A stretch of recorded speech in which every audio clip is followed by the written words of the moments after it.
On le surnommait le Grand Georges ou encore même le demi-dieu. Originaire du Nord et d'origine modeste, Georges Carpentier a pourtant marqué l'histoire du sport français pour devenir une légende mondiale. Il a été un sportif hors norme réputé pour son intelligence, son panache, mais aussi son élégance à la française. Le pugiliste deviendra le premier Français champion du monde de boxe anglaise, allant jusqu'à ridiculiser les Britanniques sur leur propre terrain et susciter leur admiration sans borne. Vous comprenez aussi pourquoi je l'aime bien ce gars-là. Malgré un combat du siècle perdu en 1921 contre Jack Dempsey, il conquiert l'Amérique et le monde, devenant un véritable dieu vivant de la boxe. Retour sur l'incroyable parcours de Georges Carpentier, le boxeur gentleman qui a porté haut les couleurs de la France.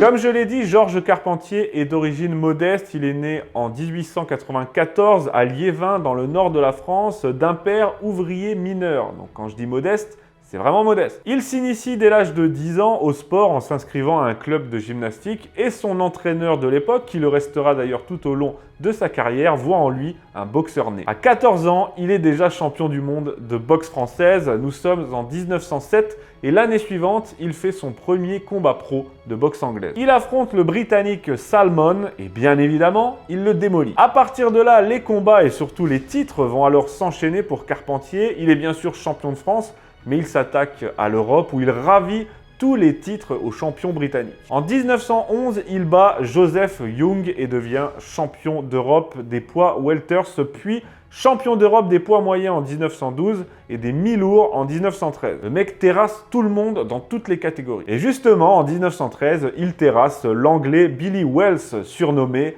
le Bombardier. C'est un géant réputé invincible et pourtant, Carpentier le démolit en 1 minute et 10 secondes. Je m'arrête quelques secondes pour vous décrire le genre de combattant qui était Carpentier. Il n'était pas particulièrement gigantesque, il n'était pas particulièrement massif, il était d'ailleurs très souvent, plus léger que ses adversaires et pourtant, c'est lui qui avait le dessus à chaque fois. Il le dira lui-même en avril 1966 à l'ORTF, je cite Carpentier, « J'ai les bras relativement courts pour un boxeur. J'ai les jambes un peu trop grosses, trop lourdes. Alors il a fallu qu'avec mes moyens restreints, j'arrive à faire quelque chose de bien dans ce métier-là. Donc, j'ai étudié la boxe comme peut-être personne au monde ne l'a jamais étudié. Voilà ce qui le distingue, sa détermination, son intelligence au combat, la façon dont il calcule chacun de ses coups, ses déplacements audacieux tout en contrôle et bien sûr l'efficacité et la précision de ses coups. Il avait, nous dit-on, une droite légendaire capable d'amener n'importe quel adversaire au tapis,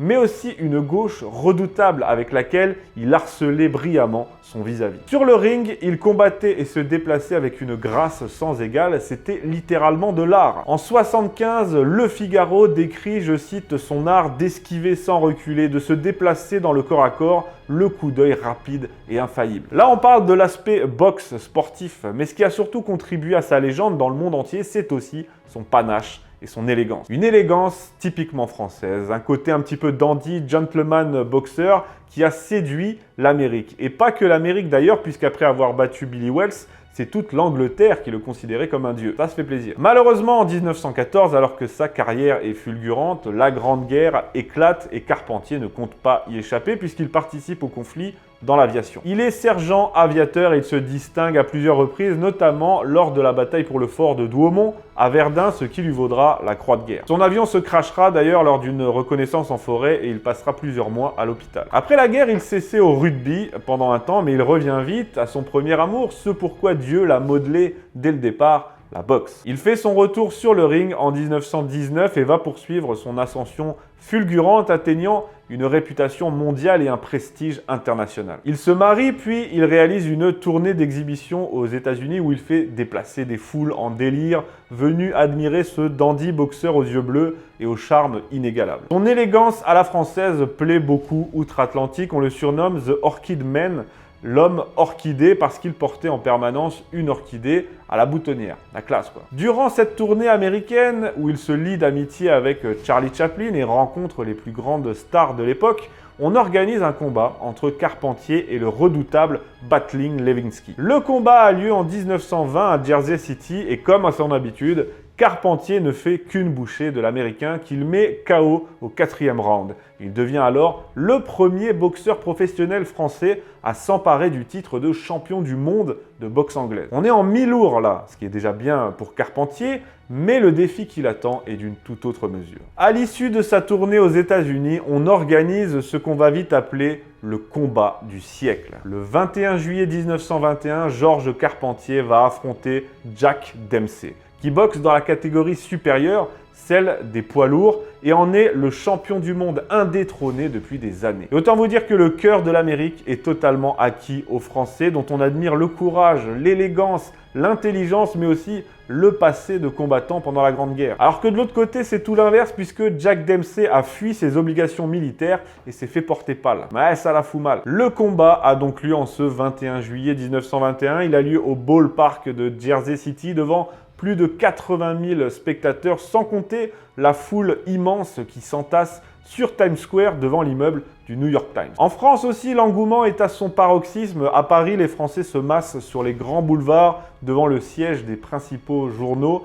Des avions ont même pour ordre de décoller du Bourget et de survoler la capitale en lâchant des fusées dont la couleur dépendra de l'issue du combat. Il faut dire que c'est un événement incroyable, c'est le premier combat radio diffusé en direct de l'histoire et il fait clairement entrer le sport dans l'ère du show business. Il suffit de voir aussi les sommes promises aux vainqueurs pour le comprendre. Bref, lorsque ce combat d'anthologie commence, ce combat du siècle, le monde retient son souffle. Dans les premiers rounds, Carpentier combat avec intelligence. Il parvient même à prendre le dessus sur son redoutable adversaire. Il le frappe à la tempe et le fait chanceler. Mais l'Américain se reprend et pour ne rien arranger, Carpentier se casse le pouce dans la deuxième reprise. Au 4e round, après une grande combativité, Dempsey met KO le Français qui s'effondre sans parvenir à se relever à temps. C'est la défaite. Carpentier a perdu le combat du siècle. Mais paradoxalement, ce combat le fera encore plus rentrer dans la légende. Aussitôt après d'ailleurs, Dempsey lui propose son aide